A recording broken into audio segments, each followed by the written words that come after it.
you so much for being with us today. Welcome to Church Online. Happy Mother's Day. That's right, happy Mother's Day. Today we celebrate all women. We are so thankful for you. We're thankful to be in your home, whether you're on Facebook or YouTube, whether you're watching it this morning or throughout the week. Thank you for being here with us. Listen, so many of you are asking, what can we do? So I want to tell you 3 things that you can do. First thing is pray. We believe that prayer works. Prayer is a conversation with God. And we're in a season where we need to be in prayer. We need to be in prayer all the time, but even in this season, even more. So we want to ask you, join us for midweek prayer. Be a part of the things throughout the week you see online that you can be praying for and praying with. And the second thing is give. We want to say thank you so much for your generosity. Because of your generosity, listen, you all are so generous. We have been able to feed over 400 families in the past weeks. And because of your generosity, we have so much more food. We're going to be feeding more families in the coming weeks. And the third thing is connect. You're wondering, how do I connect right now online? Listen, we can't say, hey, turn to your neighbor, give your neighbor a hug. Right now, your neighbor is in the comment line below. Say hello to him, invite somebody, share this, but connect through this Sunday message, through worship, engage, be a part. And you're gonna learn even more, something special that you're gonna know in the coming weeks on ways that you can get connected. Are you guys ready to worship? I'm so excited to worship with you guys. It's gonna be a great day. So maybe stand up, get ready, put those hands together. Let's get ready to worship.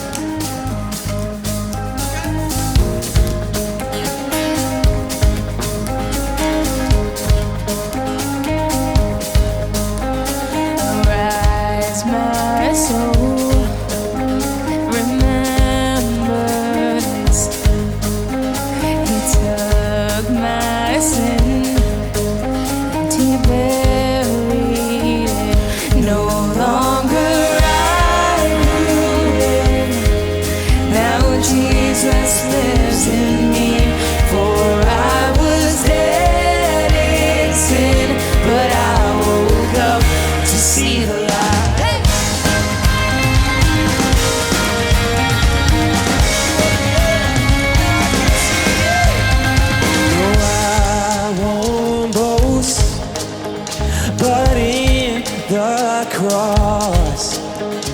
Save my soul.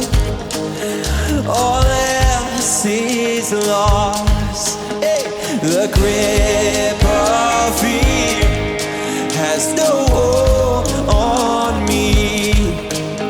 So where, oh, death, tell me, where is your sting? No longer I who live.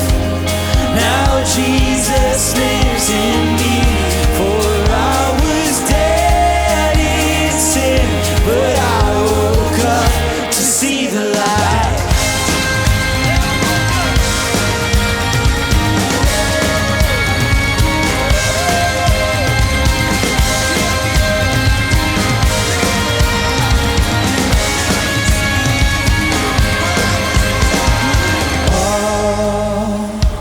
All of this for your glory. All of this for your glory, Jesus. All of this for your glory. All of this for your glory. All of this for your glory.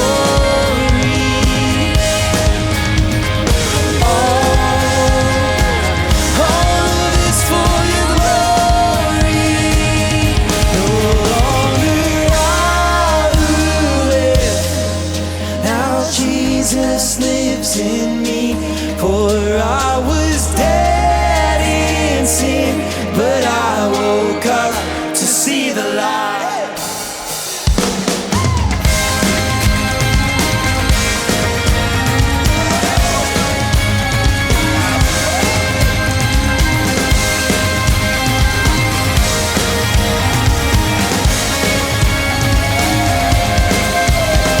And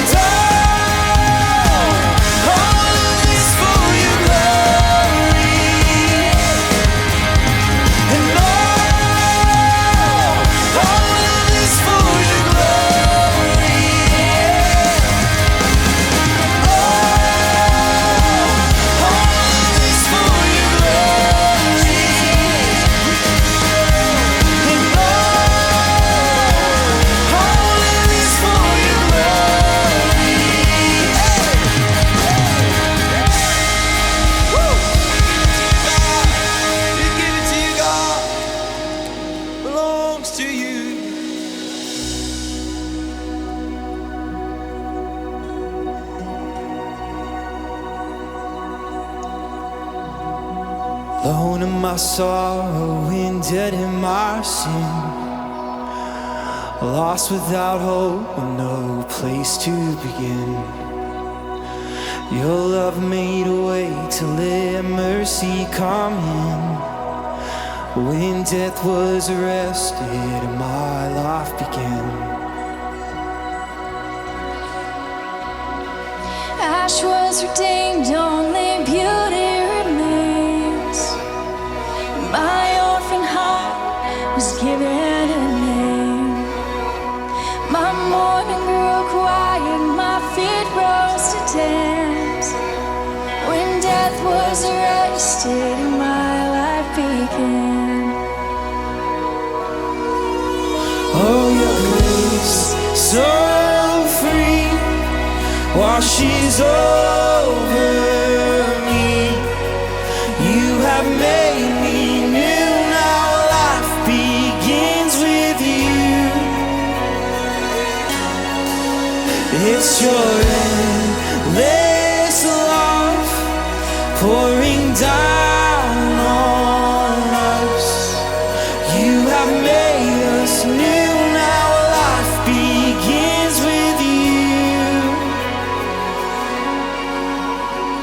Released from my chains, I'm a prisoner no more. My shame was a ransom he faithfully bore. Yeah, he canceled my debt and he called me his friend. When death was arrested and my life began. Come on, it's his grace. Oh, your grace, so free, washes over me. You have made me new, now life begins with you. Oh, his endless love, it's your endless love pouring down on us. You have made us new, now life begins with you.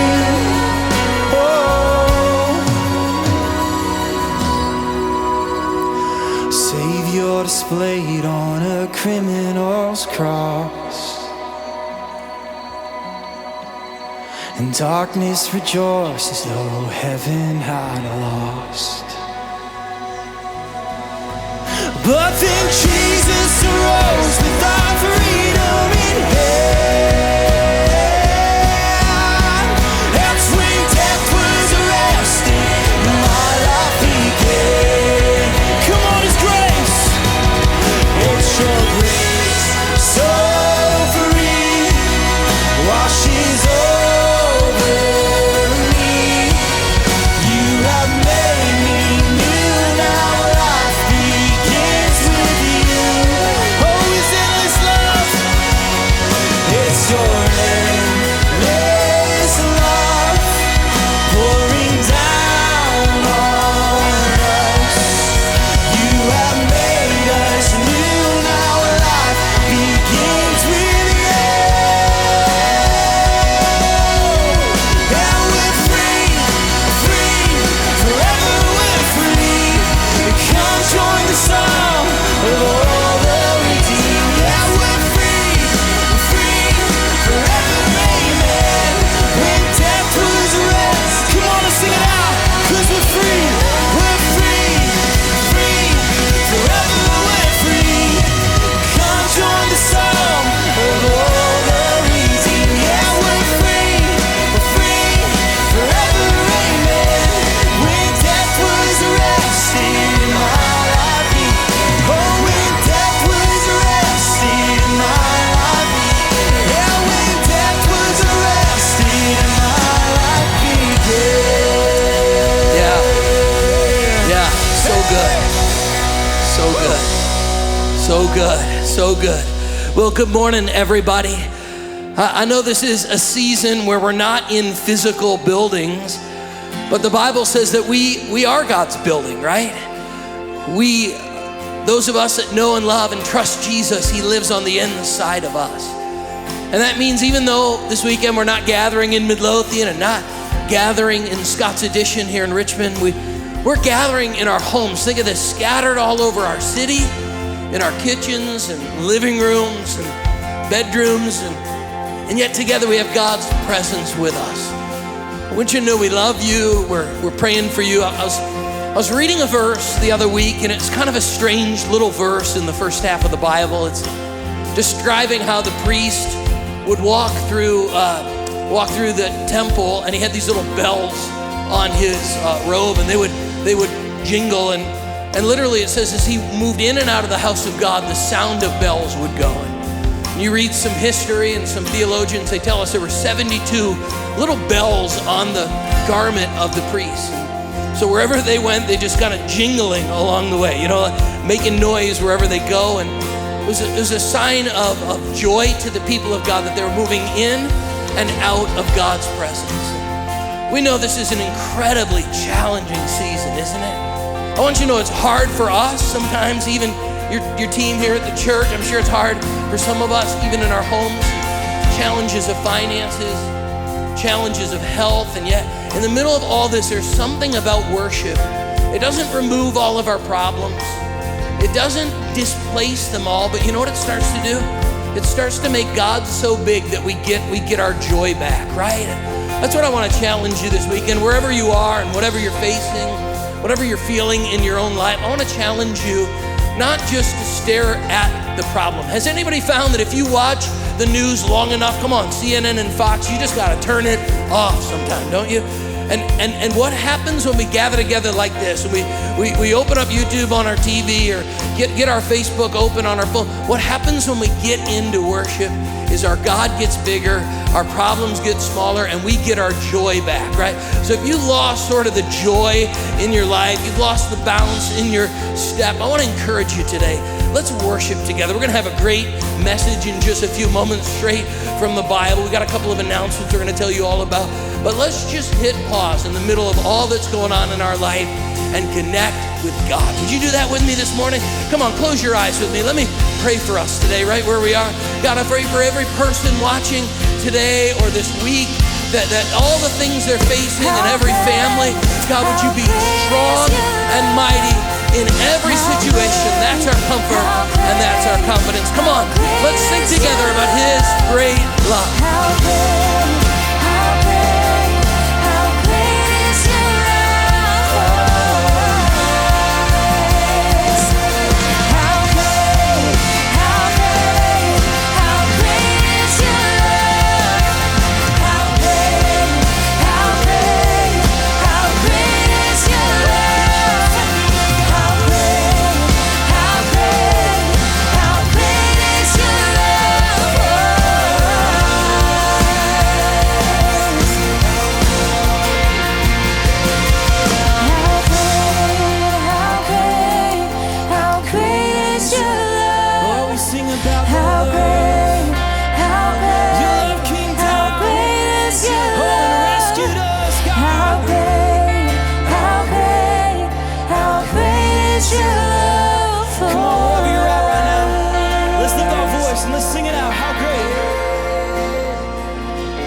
Hey, and welcome to the Chapel Online. We are so glad you could join us today.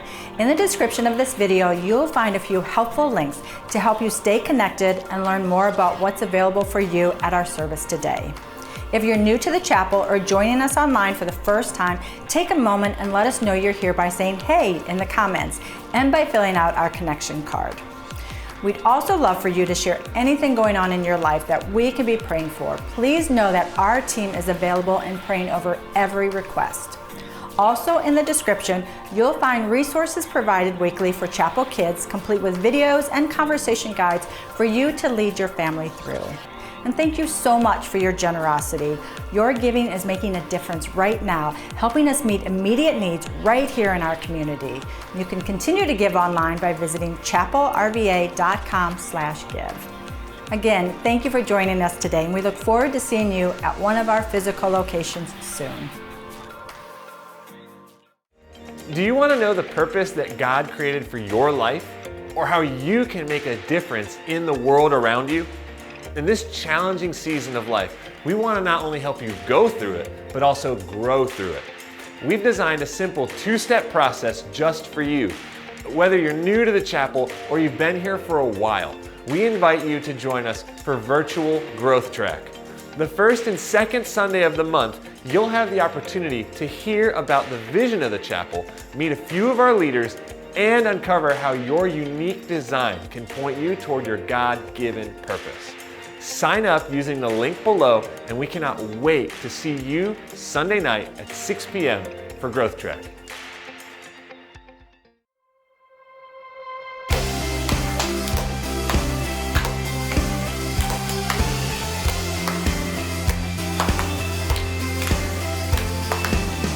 Who breaks the power of sin and darkness? Whose love is mighty and so much stronger? The King of glory, the King above all kings. This is amazing grace. This is unfailing love. That you would take my place, that you would bear my cross. You laid down your life, that I would be set free. Oh, Jesus, I sing for all that you've done for me.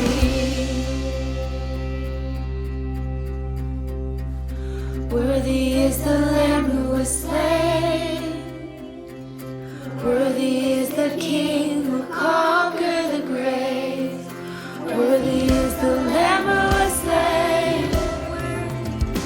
Worthy is the King who conquered the grave. Worthy is the Lamb who was slain. Worthy, worthy, worthy. Oh, this is amazing grace. This is unfailing love. That you would take my place, that you would bear my cross. You laid down your life,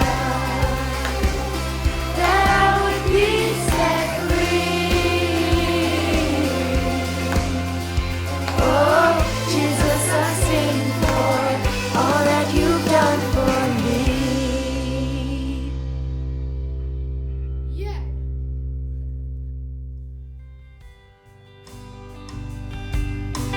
Well, again, thanks for being with us today, and so excited about what God's doing in the life of our church. And again, special honor to all the women this Mother's Day. We know it's a great day to celebrate.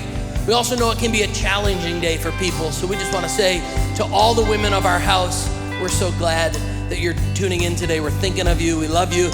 Our team thought we'd do something just a little bit different today, and that was we wanted my wife, Katie, to bring a message to all of us. So I'm really excited about this today. Would you do me a favor, right in your living room or your kitchen, would you welcome Katie Samuel as she comes to preach? Hey, babe.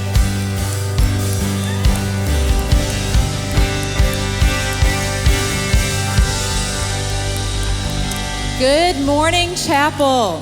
It is so good to be with you this morning. I love these Sundays. It gives us like a little snapshot of a chance to be together. Now, for those of you who regularly go to the chapel, you know, this is kind of my chance for revenge. Every Sunday, Brandon has the mic and I'm on the front row wondering what he's going to say. But now I have the microphone and he's on the front row wondering what I'm going to say. But I will be very kind, I promise. You know, I just want to take a minute to let you know, you all have an amazing pastor. I know you know that already, but he loves big, he works hard, he seeks God for the direction of this church. And you know what? It also amazes me, especially after having to prepare a message this week. He gets up here week in and week out without any notes. Has anyone noticed that lately? He used to have this podium with the notes just like I do. And week after week, he gets up here without any notes. Blows my mind. Love you, babes. Proud of you. As we've already said, it's Mother's Day.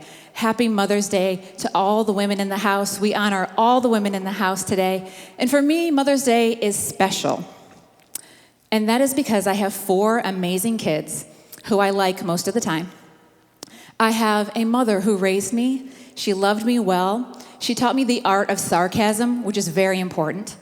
I have a mother-in-law who accepted me into their family from day one. And then about a year ago in February, I had the chance to meet my birth mom. And that was just an amazing, what she called a reunion, which it really was. It was a reunion of me and my birth mom. And would love to share that story with you sometime. It's an amazing story. And I'm going to save that for when we are together. So happy Mother's Day to the 3 of you. So let's dive in. What do you do when you're in the middle?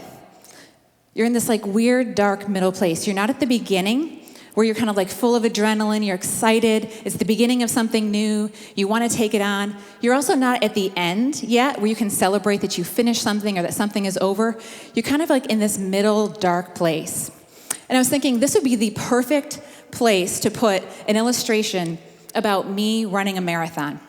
So imagine with me, I'm at the start line, I'm stretching, my friends and family are there with posters and balloons, and they're there to cheer me on. I'm ready to start this race. I've got all the adrenaline pumping. I'm so excited. The gun goes off. I start running. I'm doing great. And then right around mile 18, I hit the wall, the dreaded wall. I lose oxygen. My legs feel like lead. I feel like I can't keep going. But you know what? Like a good runner, I keep moving. I strive forward. I get to the finish line. Everybody's cheering. They hoist me up on their shoulders. It's amazing. But then I remember I never have, and I never will run on purpose. So that illustration, you'll have to just picture somebody else for that illustration, because it would not be me. But what do we do in the middle? I would love today to look at Psalm 126. And it's a psalm of ascent, which means it's a psalm that the pilgrims who were heading to Jerusalem, the Israelites as they headed to Jerusalem, would sing or speak as they were literally ascending the hill to Jerusalem. So that's why they call it a psalm of ascent. So let's read that together. Psalm 126. When the Lord restored the fortunes of Zion, we were like those who dreamed. Our mouths were filled with laughter, our tongues with songs of joy. Then it was said among the nations, the Lord has done great things for them. The Lord has done great things for us, and we are filled with joy. Restore our fortunes, Lord, like the streams in the Negev. Those who sow with tears will reap with songs of joy. Those who go out weeping, carrying seed to sow, will return with songs of joy, carrying sheaves with them. So you can see right there in verse 4, they're kind of in that dark middle. They're going through something. So let's see how they handled it. The first thing they did was they remembered that there's good stuff to remember. How do you like the grammar on that one? Remember, there's good stuff to remember. Now, the history of church history, is not just like a climb, it's more like a cycle. And here's the cycle. They would serve God, then they would forget what God had done, they would fall into sin, they would become enslaved, they would cry out to God, God would rescue them, and then they'd be back serving God. But then they'd forget what God had done again, and they would fall into sin, and they would become enslaved, and they would cry out to God, and he would deliver them, and they would serve God again. So this shows you how important it is to remember. We need to remember the good things that God has done.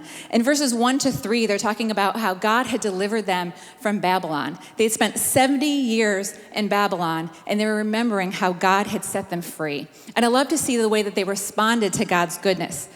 First, it says there was laughter. Verse 2 says, then their mouth was filled with laughter. Don't you love people who love to laugh? Don't you love to laugh? I know that laughter has saved our marriage more than once. We were one time in a disagreement. I know, well, some people call them a disagreement. I think ours maybe go up one step higher than disagreement, just a little bit more than a disagreement. And in the middle of this disagreement, I said, why does everything I do have to be wrong? And he said, I don't know, why does it? And there was like something hilarious in that moment. We both just laughed and it kind of like broke the tension. And sometimes just laughter is what we need. Their mouth was filled with laughter. Now the laughter that they're talking about is not just a polite little giggle. It's not like a behind the mouth or behind the hand, like little like polite chuckle or something like that. This is like thigh slapping, window rattling laughter. The Bible calls it wide-mouthed laughter. We need more laughter in our day, don't we? The second part of verse 2 says, and our mouths were filled with shouts of joy, or it also could be translated songs. So shouts of joy or songs. And if it's a song, it's a really loud one, a really good one. And you can see in verse 2 and 3, then it was said among the nations, the Lord has done great things for them. The Lord has done great things for us, and we are filled with joy. So you can see that as their mouth is filled with laughter, as they sing these songs, as they shout to God, the neighboring nations notice. And they're saying, what is happening over there? Something really good is happening over there. Whatever they're having, I want some of that. So because of them, they're remembering God and being so joyful and full of joy, other nations start to notice. So when you remember what God has done, you can have influence on other people. The sound of our laughter draws the attention of a watching world. They want to know, how can we laugh in the middle of hard times? Now, I'm not talking about ignoring what's going on and sticking your head in the sand and like, la, la, la. None of that. Like, we know we can be eyes wide open, knowing there's something really difficult going on, and yet we can still find moments of joy and laughter in the middle of it. And when people see that, people who don't believe in God, they go, how can you do that? How can I do that? And they're watching you. And I was also thinking, too, your kids are watching you. When your kids watch you in moments of uncertainty, can you show them that we can both be in a hard time, we can both be sad and find joy at the same time? Also, when you look back at verse 1, it says, when the Lord brought back the captive ones of Zion, we were like those who were in a dream. So when they were in Babylonian captivity, Scripture says they literally sat on the banks of the Nile and wept, wanting to get back to their homeland, dreaming of what it would be like to get back to their homeland. And then once God delivered them, they literally had to pinch themselves. They're pinching themselves saying, did God really do what we asked him to do? It kind of reminds me in Acts 12, when they were praying for Peter. He had been imprisoned, and they all got together to pray for him to be released. And he is miraculously released. God answers their prayer. He sends Peter to the house. He knocks on the door, and Rhoda comes and can't believe he's really there. They've been praying for him to be released, but they can't believe he's really there. And she actually runs away and leaves him outside. What's something that maybe you have stopped believing God for? What's something that maybe you've stopped dreaming about? It's dangerous to stop dreaming. You know, David stayed home from war, and he had a little too much time on his hands. Maybe a little too much Netflix, maybe a few too many trips to the refrigerator. But he had too much time on his hands, and it led to one of the biggest moral downfalls in his life. Chapel, when we're in this middle space right now, let's not set up patterns and habits in our life that we're going to have to change when we leave and when we're out of this. Let's keep dreaming, keep going forward for goals, because it makes us strive and get better and do more, and God will fulfill our dreams. Ephesians 3:20 says, he can do exceedingly abundantly above all that we ask or imagine. So let's keep dreaming. Let's move on to verse 4. Verse 4 says, restore our fortunes, Lord, like streams in the Negev. So as we've seen in verses 1 to 3, he's restored them. They're so excited. He restored them. It was a great memory. He did such good things for them. And now in verse 4, they're saying, restore us again. Have you ever been there? Have you ever had God restore you, but you're asking him now to do it again? I love this quote. It says, this is the reality of life. There will be times when you need restoration after restoration. You will need God to deliver you to something after he had delivered you from something. You will need God to bring you into a new season after he has brought you into a new year. You will need God to heal you, even though the doctor says you are healthy. You will need God to give you a stimulus package, even though your finances are in order. But Chapel, you know what we know? Jesus is the same yesterday, today, and forever. And the same God that restored you in the past will restore you again. The other part of that verse talks about streams in the Negev. Negev literally means dry and desert. But every now and then, they get a rain. And when that rain came, the water flowed, and the transformation that happened in that place was unbelievable. Let's trust that God can meet us and restore us again. He's done it before. He can do it again. Now, these last few verses in here talk about tears and emotions. And you got a girl speaker today. So you got a girl that's willing to talk about emotions. So let's do it. Verse 5 and 6. Those who sow with tears will reap with songs of joy. Those who go out weeping, carrying seed to sow, will return with songs of joy, carrying sheaves with them. My friends, we need to know what to do with our tears. I heard the most amazing message by Tim Keller on this about knowing what to do with our tears. Now, in America, we're really big into emotions. We have like two camps we tend to sit in. Either we're super overawed by our emotions, we're obsessed with how we're feeling, how am I doing, how is this going, what do I think of it? We go to therapists, which is fine. We go to therapists or to our friends, and we tell everybody how we feel. It's all about how we feel. We don't do anything unless we feel like it. And then there's this other camp where we just stuff our feelings. We just kind of shove them down and don't deal with them. We grew up with a family where the mom made it like her mission in life to never let anybody in her house feel anything negative. So if anyone ever got sad or anything happened, it was like, no, it's okay. We can't feel sad, we can't be sad. And so there's two camps. You either are overawed by how you feel, or you just kind of completely ignore how you feel. But the Psalms show us a different way of dealing with our emotions. We can do something different with them.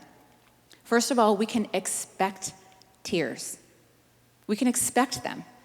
In our Christian life, we can expect that tears are going to be part of our journey. We have this myth. Some of us have this myth, and it goes like this.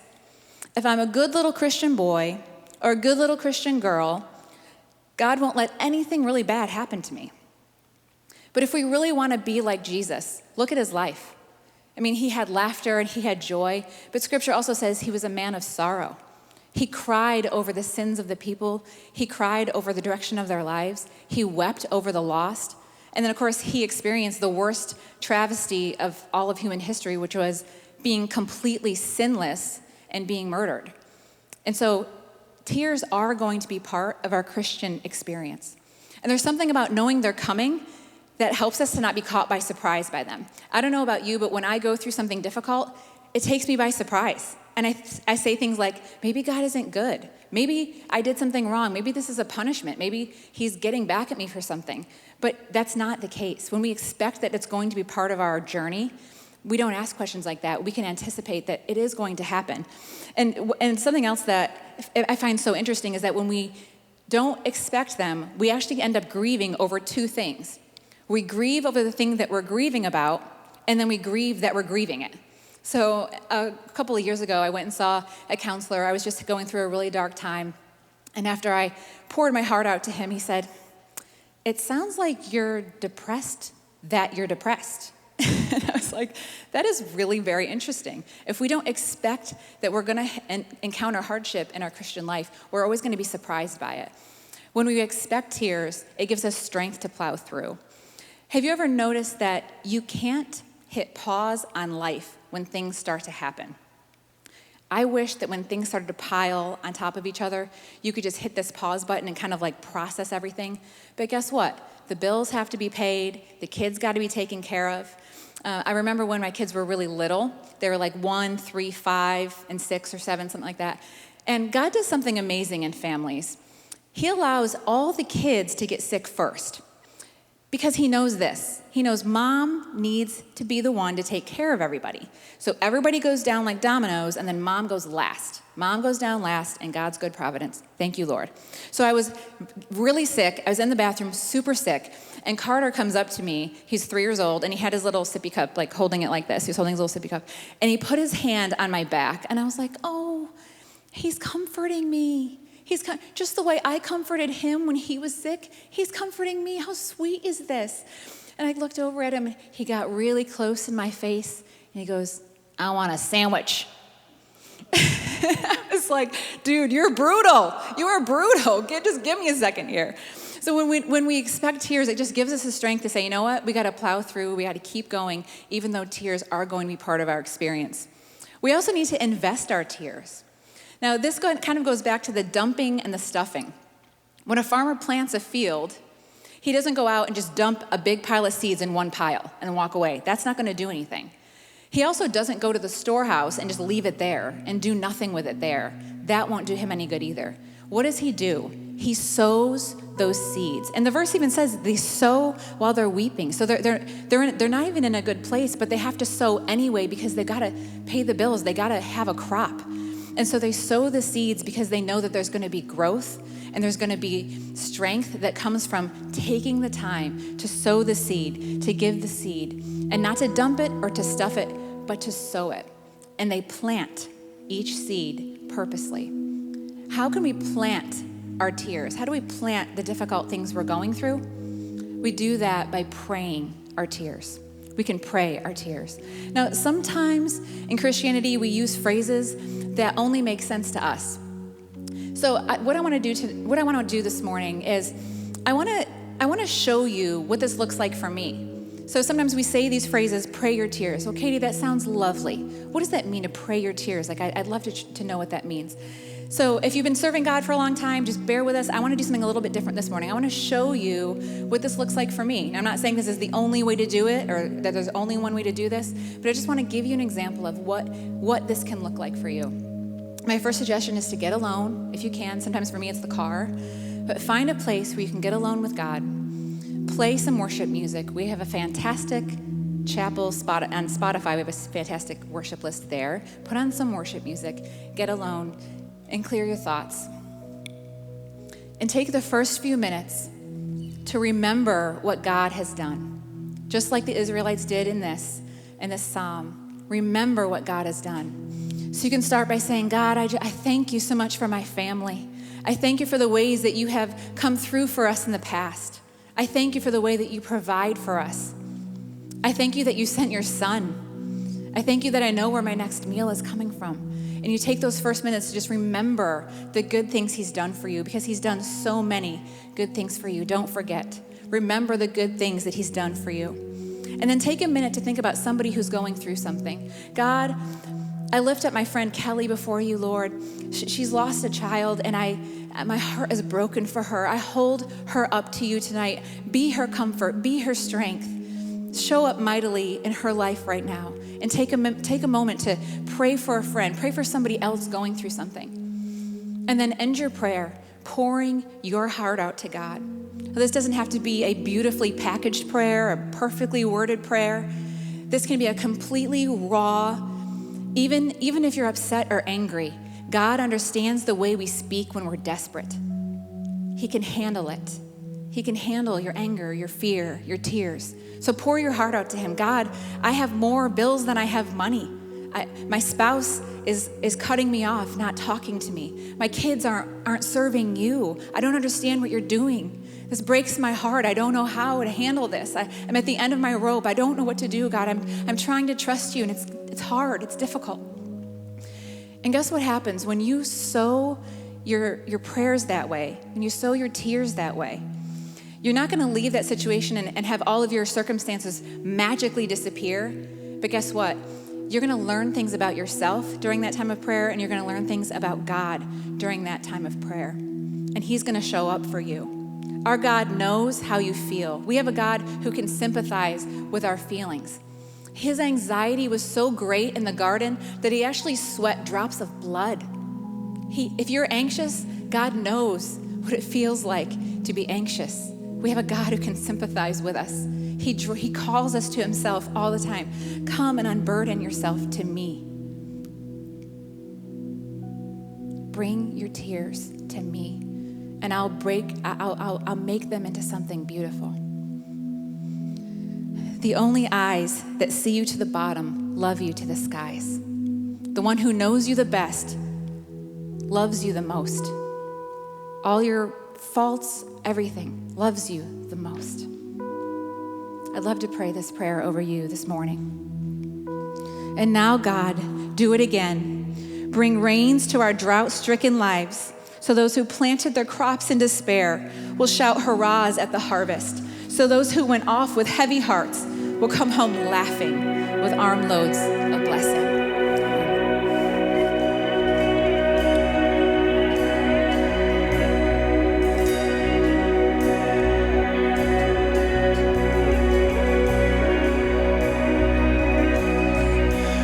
It's your grace, so free, washes over me.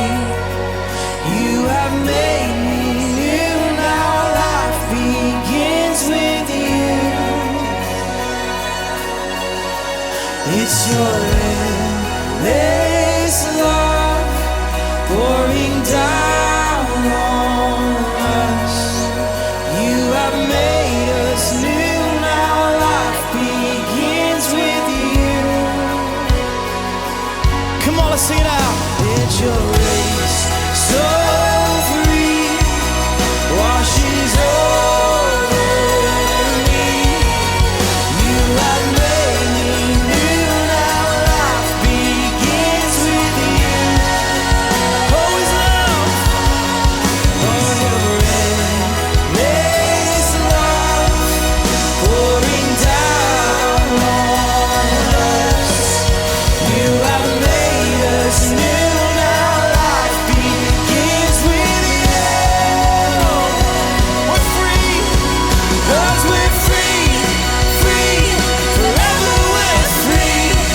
Come join the song of all the redeemed. Yes, we're free, free, forever, amen. When death was arrested, yeah, we're free, oh, we're free, free, forever we're free. Come join the song of all the redeemed. Yeah, we're free, free, forever, amen. When death was arrested, my life began. Oh, when death was arrested, my life began. Yeah, when death was arrested, my life began. Oh, and begins in you, Lord. Come on, church. Hey, listen, I know we can't hear you, but I need you to light up those comments to say thank you to Katie. Come on, somebody. Now, that was a message. We are so excited, so grateful to hear from her today. Woo! Come on, somebody. Make sure you're saying something down below. Hey, listen, we are so thankful that you joined us today. If it was your first time, make sure you fill out that connection card. The link will be down below as well. Stop by our website. Join us on all our social media platforms. We love you. We are so thankful for you. We are praying for you. We miss you like crazy. Virtual hugs coming at you right here, right now. We can't wait to see you soon. Hope you have a wonderful, wonderful week.